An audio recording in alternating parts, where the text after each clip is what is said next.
Sebelum memulai wawancara, apakah kakak berkenan untuk memperkenalkan diri? Berkenan. Silahkan. Nama saya Kania Rubiati. Saya pembina Gugus Depan Putri 03126. Nah, langsung aja ya kak. Apa tantangan terbesar kakak dalam membina pramuka penegak di era digital saat ini?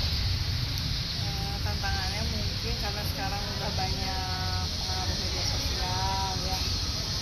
Tidak semua kan konten yang ada di media sosial itu positif.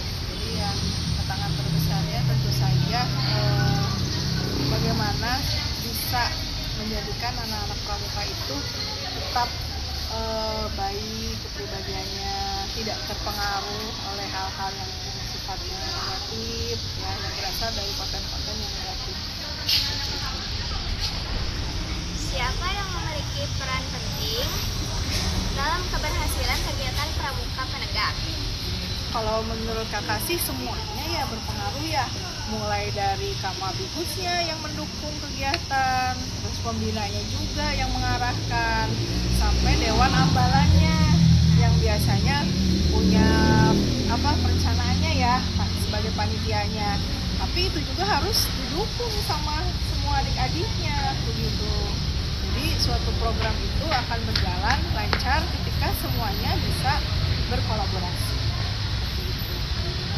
Kapan seorang anggota pramuka penegak dianggap siap untuk menjadi pemimpin dalam ambalan?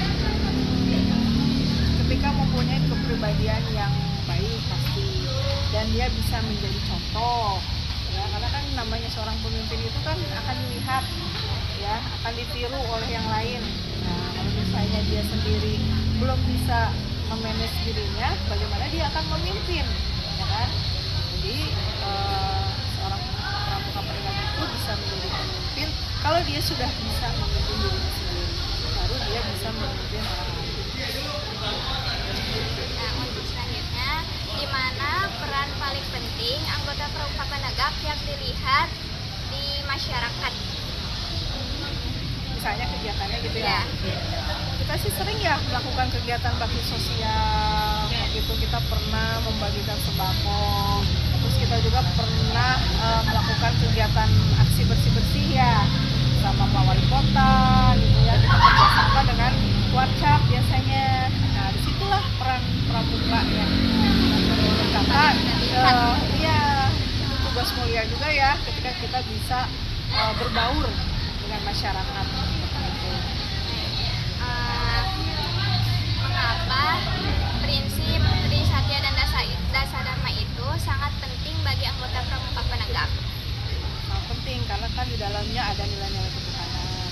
Ya, anggota pramuka itu harus bertakwa loh dan beriman ya, seperti itu ya, pada Tuhan Yang Maha Esa. Kalau kita sebagai umat Muslim pada Allah pastinya. Terus juga mengamalkan nilai-nilai Pancasila. Itu dasar negara kita. Insya Allah kalau kita mengamalkan nilai Pancasila juga kan di situ ada agama juga di sila pertama ya, sila ketuhanan Yang Maha Esa.